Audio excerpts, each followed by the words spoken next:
அன்புமிக்க சகோதரர்களே, சகோதரிகளே,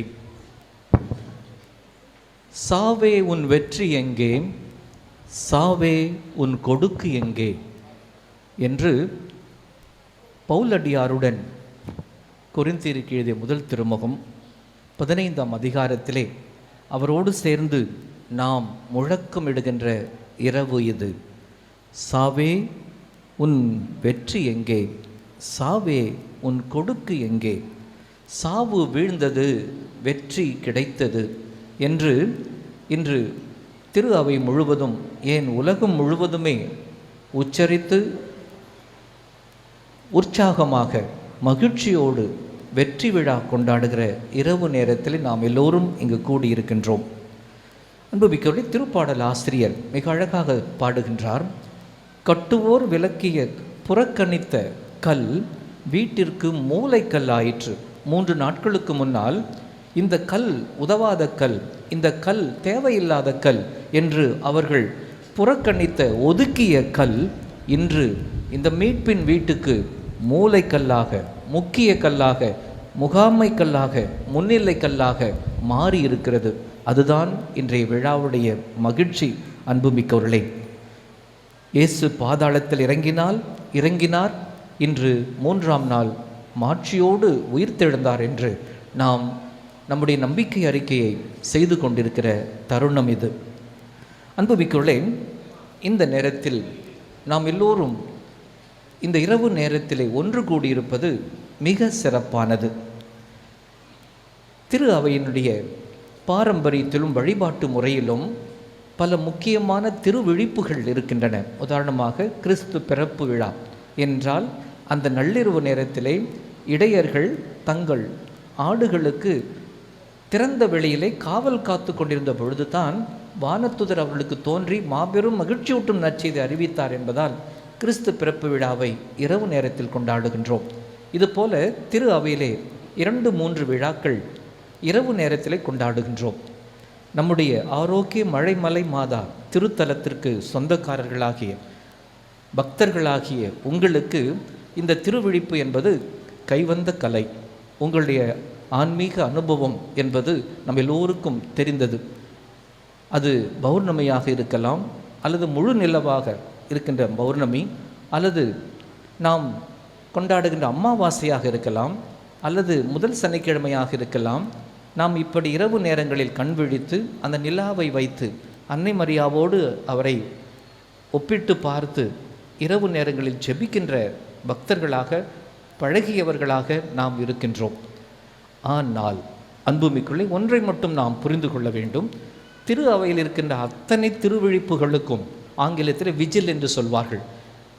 ஃபார் ஆல் த விஜில்ஸ், திரு அவையிலே பின்பற்றப்படுகிற எல்லா நள்ளிரவு வழிபாடுகளுக்கும் இதுதான் தாய்மையான த மதர் விஜில், தாய்மையான விஜில். இதற்கு ஈடு இணை இருக்கவே முடியாது. நம்முடைய அருள்தல அதிபர் தந்தை இந்த நிகழ்வுகளின் தொடக்கத்திலே இதை அழகாக நாசுக்காக குறிப்பிட்டார். நாம் எத்தனை விழாக்களை கொண்டாடினாலும், எத்தனை விழாக்களை கொண்டாடினாலும் இந்த ஒரு விழாவுக்கு ஈடு இணை இருக்கவே முடியாது. இன்னும் ஒரு படி அதிகமாக சொல்ல வேண்டும் என்றால், நாம் கொண்டாடுகிற அத்தனை விழாக்களுக்கும், நாம் கொண்டாடுகிற அத்தனை தேர் திருவிழாக்களுக்கும், நாம் பக்தி முயற்சியை வெளிப்படுத்துகின்ற அத்தனை புனிதர்களுடைய பக்திக்கும் அடிப்படையாக, அஸ்திவாரமாக இருப்பது ஆண்டவர் இயேசுடைய உயிர்ப்பு ஒன்றுதான். அன்புமிக்கவர்களே, அதனால்தான் பவுலடியார் உயிர்ப்பை வலியுறுத்துகின்ற அந்த கொரிந்தியருக்கு எழுதிய முதல் திருமுகத்தின் 15ஆம் அதிகாரத்திலே திட்டவட்டமாக சொல்லுவார், இயேசு கிறிஸ்து உயிர்த்தெழாவிட்டால் நம்முடைய நம்பிக்கை வீண், நம்முடைய விசுவாசம் வீண். இயேசு கிறிஸ்து மட்டும் உயிர்த்தெழா இருந்தால் நாம் எல்லாம் ஏமாளிகளாயிருப்போம் என்று சொல்வார். நாம் எல்லோரும் இன்று கிறிஸ்தவர்கள் என்று சொல்லுகிறோம் என்றால், நீங்கள் இங்கிருந்து புறப்பட்டு பஸ் ஸ்டாண்டுக்கு போய் பஸ் ஏறி போகும்போது, எங்கே போயிட்டு வரீங்க? அச்சரப்பாக்கம் மாதா கோயிலுக்கு போயிட்டு வரேன், மழைமலை மாதா கோவிலுக்கு போயிட்டு வரேன். நீங்கள் கிறிஸ்தவங்களா? நீங்கள் ஏன் கிறிஸ்தவங்களா இருக்கீங்க அப்படின்னு யாராவது கேட்டால் நாம் சொல்ல வேண்டிய ஒரே ஒரு பதில், என் ஆண்டவர் இயேசு இறந்தவர் மாட்சியோடு உயிர்த்தெழுந்திருக்கிறார். இந்த உயிர்ப்பு ஒன்றுதான் நம்முடைய உயிர் மூச்சு. அன்புமிக்கவர்களே, நம்முடைய கிறிஸ்துவ விசுவாசத்துடைய முதுகெலும்பு என்றால், த ஸ்பைனல் கார்டு என்றால், நரம்புகளுடைய ஓட்டம் என்றால் அது இந்த உயிர்ப்பு பெருவிழா மட்டும்தான். ஆண்டவர் இயேசு உயிர்த்தெழுந்ததால் தான் நீங்களும் நானும் இந்த கிறிஸ்தவர்களாக கண்விழித்து காத்து கொண்டிருக்கிறோம் அவருடைய உயிர்ப்பு விழாவை கொண்டாடுவதற்காக ஆண்டுதோறும். அன்புமிக்கள், இந்த விழாவை கொண்டாடும் பொழுது ஒரு சில காரியங்கள், நாம் நீண்ட வாசங்களை வாசித்தோம். நாம் நீண்ட பயணம் செய்து திருப்பயணிகளாக இந்த திருத்தலத்திலே, அருள் தலத்திலே கூடியிருக்கின்றோம். இந்த விழாவுக்காக களைப்பு இருக்கும், சோர்வு இருக்கும், பசி இருக்கும், தாகம் இருக்கும், வெயில் வாட்டம் பெற சற்று நாம் அயர்ந்து தூங்கி இருக்கலாம், பரவாயில்லை, ஆண்டவர் புரிந்து கொள்வார். ஆனால் இப்போ எல்லோரும் விழித்து கொண்டீர்கள். எல்லோரையும் விழிப்போடு பார்ப்பது மகிழ்ச்சியாக இருக்கிறது. அன்புமிக்கவர்களே, இந்த நேரத்தில் ஏன் இந்த நீண்ட வாசகம்? இந்த நீண்ட வாசகம் இல்லை, இன்னும் ஒரு வாசகம் கூட இருக்குது. மொத்தம் 7 வாசகங்கள் பழைய ஏற்பாட்டிலிருந்து கொடுக்கப்படுகிறது. புதிய ஏற்பாட்டிலிருந்து ஒரு வாசகம், அது எப்பொழுதுமே மாறாது. ரோமையருக்கு எழுதிய திருமுகம், பவுலுடைய ரோமையருக்கு எழுதிய திருமுகம் புதிய ஏற்பாட்டின் நிரந்தர வாசகமாக 6ஆம் அதிகாரம் அமையும். அதற்கு முன்னால் 7 வாசகங்கள் நாம் வாசிக்க கேட்டோம்.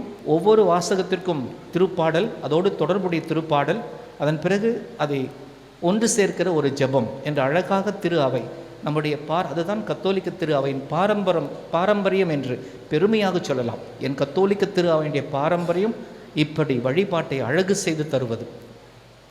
ஏன் இந்த இரவிலே தூக்க நேரத்திலே உலகம் முழுவதும், அது திருத்தந்தை பாப்பரசர் ஒப்புக் கொடுக்கிற திருப்பலியாக இருந்தாலும், நம்முடைய ஆயர் நம்முடைய பேராலயத்தில் ஒப்புக் கொடுக்கிற திருப்பலியாக இருந்தாலும், குருக்கள் எங்கெல்லாம் திருப்பலி இந்த இரவு நேரத்தில் ஒப்புக் கொடுத்தாலும் இப்படித்தான் இது நடக்கும், நடக்க வேண்டும். என்ன காரணம்? ஏன் மக்களை வாட்டி வதைப்பதற்காக 7 வாசகங்களா? இல்லை இல்லை, இதுதான் நம்முடைய கொண்டாட்டமாக இருக்க வேண்டும். அன்புமிக்குள்ளே, இதுதான் நம்முடைய செலப்ரேஷனாக இருக்க வேண்டும். காரணம், பழைய ஏற்பாட்டிலே இஸ்ராயேல் மக்கள் இதைத்தான் செய்து வந்தார்கள். உங்களுக்கு தெரியும், இஸ்ராயேல் மக்களுடைய மிக மிக முக்கியமான, மறக்க முடியாத, அவருடைய வாழ்வையை புரட்டி போட்ட ஒரு நிகழ்வு எகிப்திலிருந்து விடுதலை பெற்றது. பார்வோன் மன்னனுடைய கொடிய கல்லும் மண்ணும் சுமந்து அவர்கள் நெற்றி வேர்வை நிலத்தில் விழ பாடுபட்டு அவருடைய வாழ்வை கசந்து போக செய்தான் என்று படிக்கின்றோம் விடுதலை பயணம் 1:14. இப்படி கஷ்டப்பட்ட மக்களை 10 கொள்ளை நோய்கள் வழியாக அந்த பார்வோனை அசைத்து அவரிடமிருந்து விடுதலை வாங்கி கொடுக்கிறார் கடவுள். விடுதலை வாங்கி கொடுத்து வெளியே வந்தவுடன் பெரிய ஒரு சவால். அவர்கள் கண் முன்னால் ஓடுவது அந்த செங்கடல், அவர்களுக்கு பின்னால் ஓடி வருவது பார்வோனுடைய படைகள். முன்னால் ஓடினால் பெருவெள்ளம், செங்கடலின் பெருவெள்ளம், பின்னால் பார்த்தால் படை வெள்ளம், பார்வோனின் படை வெள்ளம் வருகிறது, தேர்களோடும் குதிரைகளோடும் வருகிறான். என்ன செய்வது? அப்பொழுதுதான் கடவுள் மோசையை பயன்படுத்தி அந்த அற்புதமான காரியத்தை செய்தார். அவருடைய கோலை நீட்டி அந்த தண்ணீரை தொட்டு தண்ணீரை கட்டாந்தரையாக்கி 2 பக்கமும் சுவருமாறு நிற்க வைத்து தன்னுடைய மக்களை மட்டும், அந்த இஸ்ராயேல் மக்களை மட்டும் கடந்து போக செய்துவிட்டு எதிரிகளை பாதி தூரம் வரவழைத்து தண்ணீரை ஒன்று சேர்த்து, என்ன கடவுள் அழகான ஒரு காரியத்தை செய்தார், அற்புதமான காரியத்தை செய்தார். அவர்களால் இது மறக்க முடியாது இந்த நிகழ்வை. அவர்கள் கால் நனையாமல் அந்த பக்கம் போயிட்டாங்க. அப்பொழுது ஆண்டவர் அவர்களுக்கு சொன்ன கட்டளை, இனி தலைமுறை தோறும் ஒவ்வொரு ஆண்டும் நீங்கள் இந்த இரவு நேர கடத்தல் விழாவை, இந்த செங்கடல் நீர் கடந்த நிகழ்வை பாஸ்காவாக கொண்டாட வேண்டும் என்று சொன்னார். அதன்படி அன்புமிக்கொள்ளே, யூதர்கள், இன்று வரை யூதர்கள் இருக்கிறார்கள், அவர்கள் ஒவ்வொரு ஆண்டும் இந்த பாஸ்கா இரவிலே விளக்கை ஏற்றி வைப்பார்கள். அந்த குடும்பத்திலே இருக்கிற தலைவர் அப்பா விளக்கை ஏற்றி வைப்பார். வீட்டில் இருக்க எல்லோரும் அந்த விளக்கை சுற்றி உட்கார்ந்து அப்பாவிடம் ஒவ்வொரு வருஷம் அதே கேள்விதான், பழைய கேள்வி தான், நான் புதுசாக கேட்கணும். அப்பா, ஏன் இந்த இரவு தூங்க போகலையா? இல்லை, தூங்க போகக்கூடாது. ஏன்பா? இந்த இரவிலே ஆண்டவர் நம்முடைய மூதாதையரை மீட்டார். எங்கப்பா மீட்டார்? பிள்ளைங்க கேட்கணும், ஒவ்வொரு பிள்ளையும் அப்பா பதில் சொல்லணும். இது ஒவ்வொரு பாஸ்கா இரவும் நடப்பது. விளக்கை ஏற்றி அதை சுற்றி அமர்ந்து இந்த பாஸ்காவை கொண்டாடி அப்பொழுது அவர்கள் இறை வார்த்தையை வாசிப்பார்கள், சங்கீதங்களை பாடுவார்கள். அந்த தோரணையில், அந்த வழியில் திரு அவை நம் எல்லோரையும் அழைத்திருக்கிறது. உங்களுக்கு எவ்வளவு சிரமம் இருந்தாலும் பரவாயில்லை, நேற்றைய தினம் நீங்கள் எவ்வளோ வேலை செய்திருந்தாலும் பரவாயில்லை, நாளை தினம் நீங்கள் ஓய்வு எடுத்துக்கொள்ளுங்கள். ஆனால் இந்த விழிப்பு, திருவிழிப்பு நீங்கள் கொண்டாட வேண்டும். விளக்கை ஏற்றி வைக்க, எந்த விளக்கு? புதிய ஏற்பாட்டு மக்களாகிய நமக்கு இருக்கின்ற ஒரே விளக்கு ஆண்டவர் இயேசுடைய பாஸ்கா திரி. அடுத்து வருகிற 50 நாட்களுக்கு பெந்தகோஸ்தே என்ற 50வது நாள் விழாவை கொண்டாடும் வரை திரு அவையில் எங்கு திருப்பலி நிறைவேறினாலும் இந்த பாஸ்கா திரி நின்று எரியும். உயிர்த்த ஆண்டவரை நமக்கு நினைவுபடுத்தி கொண்டே இருக்கும். உண்மையில் சொல்லப்போனால் அங்கு பார்க்கிற அந்த சுரூபத்தை விட அது உருவம் அது, ஆனால் இது அடையாளம். ஆண்டவர் இயேசுடைய 5 காயங்கள், சிலுவையில் 5 காயங்கள் ஏற்றவர்தான் இன்று உயிர்த்து மாட்சி பெறுகிறார். இன்று உயிர்த்து மாட்சி பெற்றவர்தான் 5 காயங்களுக்கு உட்பட்டார் என்று காட்டுவதற்காக 5 காய மணிகள் பதித்து, அவர் நேற்றும் இன்றும் என்றும் மாறாதவர் என்பதால் நடப்பு ஆண்டுக்கும் அதிகாரி அவர்தான், நடப்பு ஆண்டிலும் நம்மை வழி நடத்துபவர் அவர்தான் என்று 2024 அதிலே பதித்து, அவரே நம்முடைய வாழ்வின் தொடக்கமும் நிறைவும், அவர்தான் எல்லாவற்றிற்கும் ஆதி காரணம் என்பதற்காக முதல் எழுத்தையும் கடைசி எழுத்தையும் அதில் வைத்து உயிர்த்த ஆண்டவரை அடுத்து வருகிற 50 நாட்களுக்கும் நினைவூட்டப் போகிறது இந்த பாஸ்கா திரி. அன்புமிக்கோளே, இந்த பாஸ்கா திரியை ஏற்றி அன்று இஸ்ராயல் மக்கள் செய்தது போல நாம் எல்லோரும் சுற்றி அமர்ந்து இறை வார்த்தையை படித்து, கடவுளுடைய மாபெரும் செயல், அவர்களுக்கு மாபெரும் செயல் அந்த எகிப்திலிருந்து விடுதலை பெற்றது. ஆனால் உங்களுக்கும் எனக்கும் இருக்கிற மாபெரும் செயல், இதை தவிர வேறு மாபெரும் செயல் கடவுள் செய்திருக்கவே முடியாது. அதுதான் உங்களையும் என்னையும் பாவத்தில் இருந்தும், சாவில் இருந்தும், சாத்தானின் பிடியில் இருந்தும், எல்லா விதமான கட்டுகளில் இருந்தும் விடுதலை செய்து ஆண்டவர் இயேசுடைய உயிர்ப்பிலே நமக்கு ஒரு புது வாழ்வு கொடுத்திருக்கிறார். நாம் கொண்டாடுகிற பாஸ்கா, நாம் கொண்டாடுகிற கடவுளின் மாபெரும் செயல் இதுதான். இதைத்தான் இந்த இரவு நேரத்திலே நாம் எல்லோரும் மகிழ்ச்சியோடு, எவ்வளவு களைப்பு இருந்தாலும் நாம் சோர்வின்றி இதை மகிழ்ச்சியோடு கொண்டாடி கொடுக்கிறோம். அர்த்தமுள்ள விழாவை இந்த நாளிலே நாம் செய்து கொண்டிருக்கிறோம். இந்த பாஸ்கா திரி இந்த 50 நாட்கள் மட்டும் நம்முடைய கோவிலில் எரிந்து கொண்டிருக்காது. 50ஆம் நாள் பாஸ்கா பெந்தகோஸ்தே விழா அன்று இந்த திரி அணைக்கப்படும். அணைத்து எங்கே வைக்கப்படும்? பழைய திரியில் போட்டு அதை உருக்கி அடுத்த வத்தி செஞ்சிருமா? இல்லை. இந்த ஆண்டு, இந்த 2024 என்று எழுதப்பட்டிருக்கிற இந்த ஆண்டு முழுவதும் இந்த பாஸ்கா திரி அந்தந்த ஆலயத்தின் திருப்பண்ட அறையிலே, சாக்ரிஸ்டி என்று சொல்கிறோமே, திரு உடைகள்லாம் போடுற இடம், அந்த திருப்பண்ட அறையிலே பத்திரமாக, பாதுகாப்பாக, மரியாதையாக வைக்கப்படும்.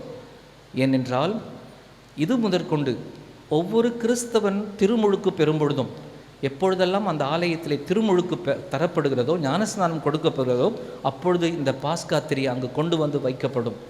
அந்த குழந்தையின் கையில் கொடுக்க முடியாது. பெற்றோர், ஞான பெற்றோர் கையிலே திரியை, அந்த திருமுழுக்கு திரியை, ஞானஸ்நான வத்தியை கொடுக்கும் பொழுது இந்த பாஸ்கா திரியிலே ஏற்றி கொடுப்போம்.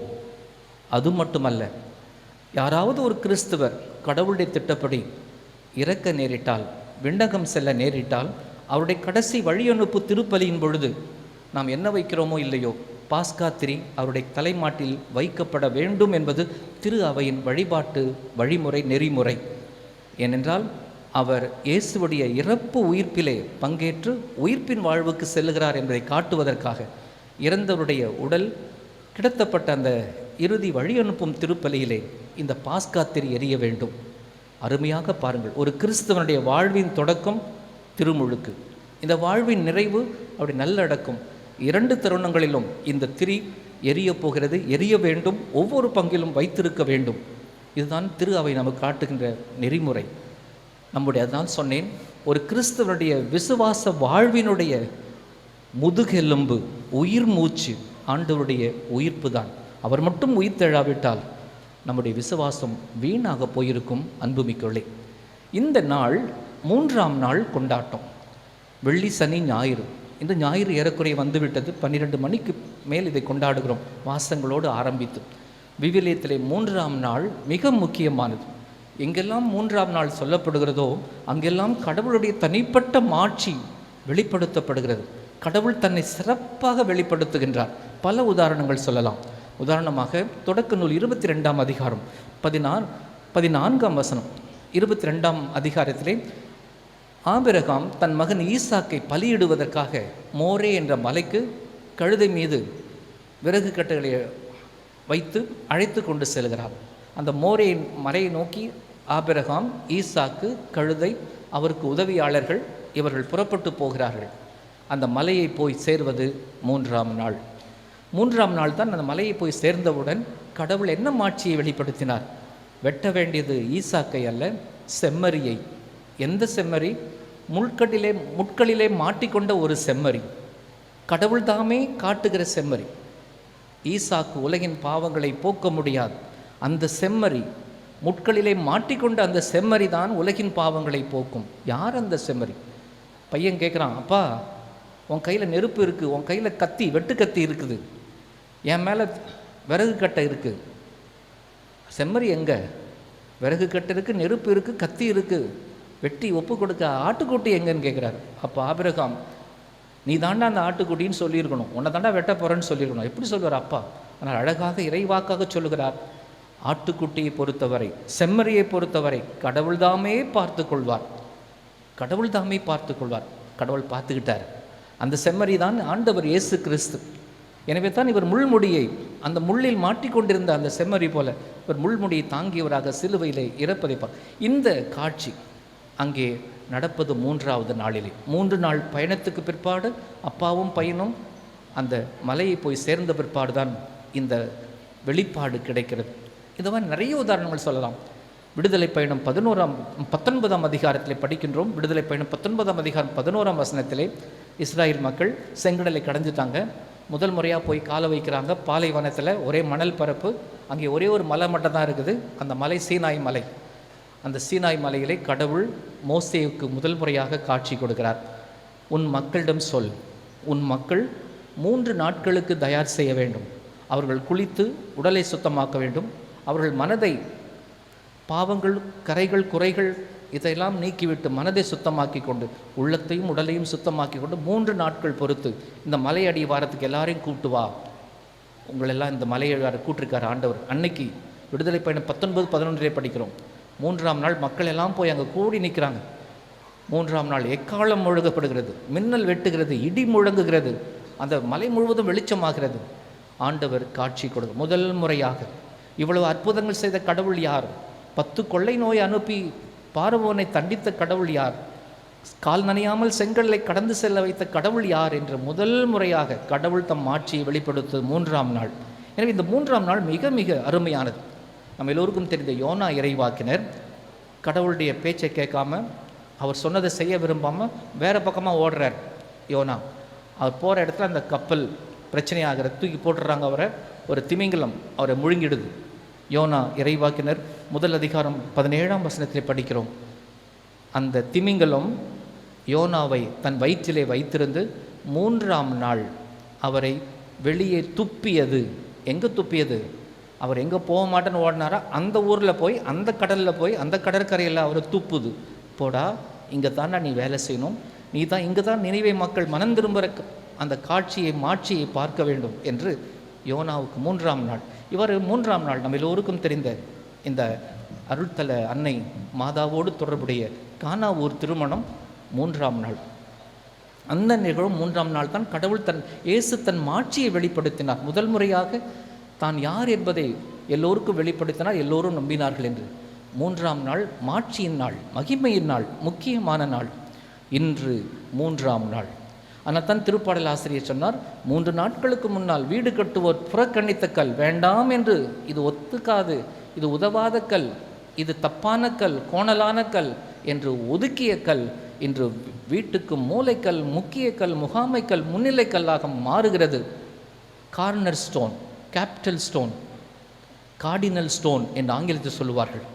அதுதான் முக்கிய கல்லாக அது மாறுவதை நாம் பார்க்கின்றோம். அன்புமிக்கவர்களே, இந்த பின்னணி தான் நாம் ஆண்டவருடைய இயேசுடைய உயிர்ப்பை கொண்டாடுகிறோம். ஆண்டவர் நிச்சயமாக உயிர்த்தார், அதில் சந்தேகமே இல்லை. அன்புமிக்கவர்களே, இதை நாம் பார்க்கின்றோம். உயிர்ப்பு எப்படி நடந்தது? உயிர்ப்பு எப்படி நடந்தது? நாம் இப்பொழுது ஒரு காட்சியை பார்த்தோம். இது நமக்கு ஒரு அடையாள நிகழ்வு. 4 நற்செய்தியாளர்களுமே ஆண்டவர் இயேசுடைய இறப்பை மிக விளக்கமாக, அவருடைய பாடுகளை, இறப்பை நமக்கு பதிவு செய்து கொடுத்தவர்கள். அவருடைய உயிர்ப்பையும் பதிவு செய்து தருகிறார்கள். ஆனால் நீங்கள் 4 நற்செய்தியும் புரட்டி பாருங்கள், அல்லது பவுல் எழுதிய கடிதங்களையும் புரட்டி பாருங்கள். எங்குமே இயேசு எப்படி உயிர்த்தார் என்று சொல்லப்படவில்லை. அப்படியே உடல் அப்படியே வெளியே வந்துச்சு, ஆவி மாதிரி வந்துச்சு, பறந்துகிட்டே வந்துச்சு, அப்படி இப்படி போய் இப்படி வெளியே வந்தார் இயேசு என்று எங்குமே சொல்லப்படுவார். பாறை உருளும், ஏனென்றால் அங்கே கல் புரட்டப்பட்டு இருந்தது. அந்த கல் உருட்டப்படுகிறது. உருட்டப்பட்ட பொழுது இயேசு உயிர்க்கவில்லை. உருட்டப்பட்ட பொழுது போய் பார்க்கிறார்கள், இயேசு அங்கே இல்லை. இயேசு ஏற்கனவே உயிர்த்து விட்டார். அவர்கள் பார்த்ததெல்லாம் சாட்சியங்கள். அங்கு சில தடயங்கள் அங்கே இருக்கின்றன, சில சாட்சிகளை பார்க்கின்றோம். மார்க்கு நற்செய்தி ஒரு இளைஞனை வைப்பார், லூக்கா நற்செய்தி 2 வானதூதர்களை வைப்பார், யோவான் நற்செய்தியாளர் அதே போல ஒரு வானதூதரை வைப்பார். அவர்கள் தான் சொல்லுவார்கள்,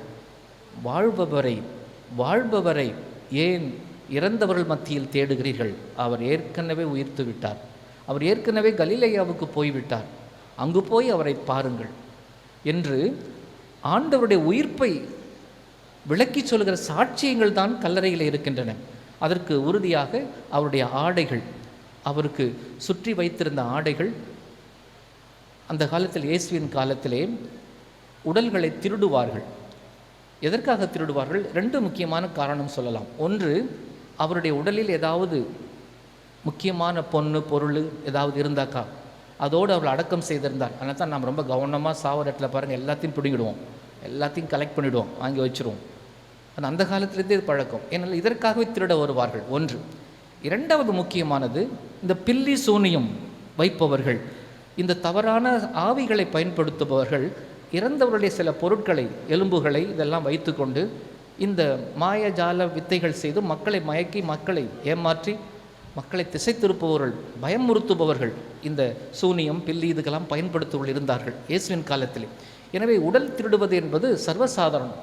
உடல் திருடுபவர்களுக்கு தலைவெட்டி தண்டனை கொடுக்கப்படும் என்ற வாசகங்கள்லாம் இயேசுவின் காலத்திலேயே இருந்ததை நாம் இப்பொழுது தோண்டி எடுத்து பார்க்கின்றோம், படிக்கின்றோம். எனவே இயேசுவின் உடலை திருடி கொண்டு போய்விட்டார்கள் என்று, சீடர்கள் திருடி கொண்டு போய்விட்டார்கள் என்று அவரை கொலை செய்த சபை, யூத சபை காசு கொடுத்து சொல்ல வைக்கிறார்கள். இதெல்லாம் நாம் படிக்கிறோம் மத்தேயு நற்செய்தியிலே மிக தெளிவாக. ஆனால் இயேசு உண்மையில் உயிர்த்தார். Is ரிசன் truly. அவர் உண்மையிலேயே உயிர்த்தார். அவரை திருட முடியவில்லை. ஏற்கனவே கல்லறை மூடி இருந்தது. திறந்த பொழுது இயேசு அங்கு இல்லை. திருடி இருந்தால் என்ன செய்ய வேண்டும்? கல்லறையை உருட்டி இருக்க வேண்டும். அடுத்தபடியாக திருடுபவர்கள் என்ன செய்வார்கள்? துணியை அங்காங்கு போட்டுவிட்டு எடுத்து சென்றிருக்க வேண்டும். துணி மடித்து ஒரு ஓரமாக வைக்கப்பட்டிருக்கிறது. அப்படி என்றால் இயேசுவுடைய இந்த உயிர்ப்பு உறுதி செய்யப்படுது, ஊர்ஜிதப்படுத்தப்படுது, நம்ம அறிவுக்கு அப்பாற்பட்டதாக இருக்கிறது. வாரத்தின் முதல் நாள் காலை வேளையிலே சூரியன் உதயமாவதற்கு முன்பே இவர்கள் கல்லறைக்கு போகும் பொழுது இயேசு உயிர்த்திருக்கிறார். இயேசுடைய உயிர்ப்பை யாருமே விளக்க முடியாது. ஆனால் நாம் நம்புகிறோம். அதுதான் நம்முடைய நம்பிக்கை, அதுதான் நம்முடைய விசுவாசம் என்று சொன்னேன். எப்படி உயிர்த்தார் என்பது நமக்கு முக்கியம் அல்ல. அவர் உயிர்த்த பிற்பாடு நம்மை எப்படி உயிர்ப்பின் மக்களாக வாழ வைக்கிறார். நாம் எல்லோரும் ஈஸ்டர் மக்கள், நாம் எல்லோரும் உயிர்ப்பின் மக்கள். அதுதான் இன்று நம்முடைய அனுபவமாக இருக்க வேண்டும். அன்புமிக்கவர்களே, உயிர்ப்பை நாம் இப்படி இன்றைய விழாவிலே சில காட்சிகள் வழியாக பார்த்து மகிழலாம், நன்றாக இருக்கிறது. சில ஃபோட்டோக்கள், படங்கள் வைத்துக் கொள்ளலாம், நன்றாக இருக்கிறது. ஆனால் அதையெல்லாம் தாண்டி உயிர்த்த ஆண்டவர் என்னோடு எப்பொழுதும் இருக்கிறார். என்னை உயிர்ப்பித்து கொண்டு இருக்கின்றார். என்னை சாகடிக்கின்ற எல்லா சக்திகளிலிருந்தும், நோயாக இருக்கலாம், பண கஷ்டமாக இருக்கலாம், மன கஷ்டமாக இருக்கலாம், உறவிலே ஏற்படுகின்ற விரிசல்களாக இருக்கலாம், மனதிலே இருக்கின்ற கசப்பு உணர்வுகளாக இருக்கலாம், பசியாக இருக்கலாம், பட்டினியாக இருக்கலாம், கடன் தொல்லையாக இருக்கலாம், நம்முடைய பலவீனமாக இருக்கலாம், ஊனியல்புக்கு நாம் அடிமையாகின்ற வாழ்க்கையாக இருக்கலாம். அத்தனை தீமைகளிலிருந்தும் நமக்கு விடுதலை கொடுத்து நம்மை உயிர்ப்பித்து வாழ வைக்கின்றார் இயேசு. இதுதான் நம்முடைய நம்பிக்கையாக இருக்கிறது. எனக்கு பிடித்தமான ஒரு பகுதி, பேதுரு எழுதிய முதல் திருமுகம் 3ஆம் அதிகாரம் 15ஆம் வசனம். பேதுரு 1:3-15 அதில் சொல்கிறாரு, ஏ கிறிஸ்துவனே, ஓ கிறிஸ்துவளே கவா, நீ மட்டும் எப்படி இப்படி நம்பிக்கையோடு இருக்கிற அப்படின்னு கேட்டால் அதை விளக்கி சொல்லனாக்கா, நீ மட்டும் எப்படி சந்தோஷமாக இருக்கிற? ஏன் உனக்கு கஷ்டம் இல்லையா? உனக்கு நஷ்டம் இல்லையா? உனக்கு பிரச்சனை இல்லையா? இருக்குதான், வீட்டுக்கு வீடு வாசப்படி எங்களுக்கெல்லாம் கஷ்டம் இருக்குது. ஆனால் நீ மட்டும் எப்படி இவ்வளோ நம்பிக்கையோடு இருக்கிற? யாராவது உங்களுடைய நம்பிக்கையை பற்றி கேட்டால் 1 பேதுரு 3:15 சொல்கிறார். அன்புமிக்கள், இந்த விழாவுக்கு வந்திருக்கிற ஆரோக்கிய மழைமலை மாதாவுடைய பக்தர்களை உங்கள் எல்லோருக்கும் ஆண்டவர் சொல்கிற உயிர்ப்பு விழா செய்தி இதுதான். உங்களை யாராவது கேட்டால் நீங்கள் எப்படி வித்தியாசமாக, எவ்வளோ பிரச்சனை வந்தாலும் துணிச்சலாக இருக்கிறீர்கள், தைரியமாக இருக்கிறீர்கள், மகிழ்ச்சியாக இருக்கிறீர்கள், இதுதானே பரவாயில்ல நான் பார்த்துக்கிறேன் அப்படின்னு இருக்கிறீங்க, உங்களை நம்பிக்கைக்கு என்ன காரணம் என்று சொன்னால், நீங்கள் விளக்குவதற்கு தயாராக இருக்க வேண்டும். அந்த விளக்கம் என்னவாக இருக்கும்? ஒன்றே ஒன்றுதான், என் ஆண்டவர் இயேசு உயிர்த்து வாழ்பவர், சிலுவையிலே செத்து மடிந்தவர் அல்ல, சோகத்தில் என்னை மூழ்கியவர் அல்ல, அவர் உயிர்த்து வாழ்கிறார், உயர்ந்து வாழ்கிறார், என்னையும் உயிர்ப்பிக்கின்றார், என் வாழ்விலே உயிர்த்து வாழ்கிறார் ஆண்டவர் இயேசு என்ற அந்த நம்பிக்கையோடு வாழ்வது தான் ஈஸ்டர் செய்தியாக, ஈஸ்டர் மகிழ்ச்சியாக இருக்கிறது. அன்புமிக்கொள்ளே, லண்டனிலே ஒரு பெரிய பேராலயம் இருக்கிறது. நான் கதை சொல்ல மாட்டேன், ஆனால் இது ஒரு வரலாற்று நிகழ்வு. நான் தான் இதை சொல்ல ஆசைப்படுகிறேன். நம்முடைய செங்கல்பட்டு ஆயர் தலைமையில் இருக்கிற பேராலயம் போல இது புனித யோசேப்பு பேராலயம், சென்ட் ஜோசப்ஸ் கத்தீட்ரல். ஆனால் லண்டனிலே இருக்கின்ற அந்த திருச்சபையினுடைய, லண்டனிலே வேறு திருச்சபை, கத்தோலிக்க திரு அவை அல்ல, அவர்களுடைய பேராலயம் சென்ட் பால்ஸ் கத்தீட்ரல் என்று ஒன்று இருக்கிறது. அது மிக அழகாக கட்டப்பட்டிருந்தது. அதனுடைய கோபுரம் சதுர வடிவிலே இருந்தது. ஆனால் 1666 ஆண்டு, ஞாபகம் ஈஸியாக வச்சுக்கலாம், 1666, 1666 லண்டன் நகரிலே ஏற்பட்ட ஒரு மகா பெரிய தீ விபத்திலே அந்த கோவில் எரிந்து போகிறது. அந்த கோவில் எல்லா கதவு ஜன்னல்கள் எரிந்து போகின்றன, கட்டடம் எல்லாம் வெடித்து போகிறது, இடிந்து விழுகிறது. இருந்தாலும் ஒரு ஆண்டு அப்படி அங்கே சடங்குகள் பூசையெல்லாம் நடத்திட்டு இருந்தாங்க. திடீர்னால் ஒரு பக்கம் அப்படி சரிஞ்சு விழுந்துடுச்சு. அப்புறம் நிறுத்திட்டாங்க, இதற்கு மேலே இதை பயன்படுத்தக்கூடாது என்று. 1666 நடந்த நிகழ்ச்சி. அப்பொழுது 2ஆம் சார்லஸ் என்பவர் தான் இங்கிலாந்தை ஆண்டு வருகிறார். அரசன் தான் ஆழ்வார்கள் இங்கிலாந்தை இன்று வரை. அங்கு 2ஆம் சார்லஸ் என்ற அரசர் ஆளுகிறார். அவருடைய பொறுப்பில் தான் இந்த ஆலயம் இருக்கிறது. இது அரசு ஆலயம், அரசு பேராலயம். ராணி முடிசூட்டினாலும் உங்களுக்கு தெரியும், டயானா இறந்துட்டாங்க, சார்ல்ஸ் மன்னர், அவங்க கல்யாணம்லாம் இப்படிப்பட்ட ஆலயங்கள் தான் நடக்கும் அப்போல்லாம். அப்போது அரசுடைய முக்கியமான நிகழ்வுகளுக்குரிய பேராலயம் அது. எனவே அரசனுடைய பொறுப்பில் அந்த ஆலயம் இருக்கிறது. அரசன் இந்த ஆலயத்தை கட்டுவதற்காக பலரை கேட்கிறான், பலருடைய ஆலோசனை கேட்கிறான். சயின்டிஸ்ட், இன்ஜினியர்ஸ் இவர்களெல்லாம் கூப்பிட்டு இதை எப்படி கட்டி எழுப்புவது மீண்டும் என்று ஒவ்வொருத்தர் ஒரு ஐடியா சொன்னாங்க. ஒரே ஒருவர் கிறிஸ்டோஃபர் ரென் என்பவர் இதை கட்டி முடிப்பதாக முன் வருகின்றார். அன்புமிக்கர்களே, அவருடைய அந்த ஆலோசனை அரசனுக்கு திருப்தியாக இருந்தது. கட்ட சொன்னார், அவர் கட்டி முடித்தார். 33 வருஷத்தில் கட்டுறார். உங்களுக்கு தெரியும், 33 மிக முக்கியமானது. ஆண்டவர் இயேசுடைய இந்த பணிக்காலத்தோடு சேர்ந்து 30 வயசில் பணி வாழ்வை தொடங்கி 3 ஆண்டுகள் பொது வாழ்விலிருந்து 33 இறக்கிறார். இந்த கோவிலை இடித்து விடுங்கள், புதிய கோவிலை கட்டுவேன் என்று சொன்னவர் இயேசு. உங்களுக்கு நினைவிருக்கும். 33 வருஷம் ஆச்சு. ஏறக்குறைய 1699 அந்த கோவில் கட்டி முடிக்கப்படுகிறது கிறிஸ்டோஃபர் ரென் என்பவரால். அன்புமிகளே, இந்த கோவிலை எப்படி கட்டினார், அவருக்கு எப்படி துணிச்சல் வந்தது என்று ஒரு பாரம்பரியமாக ஒரு நிகழ்ச்சியை சொல்லுகிறார்கள்.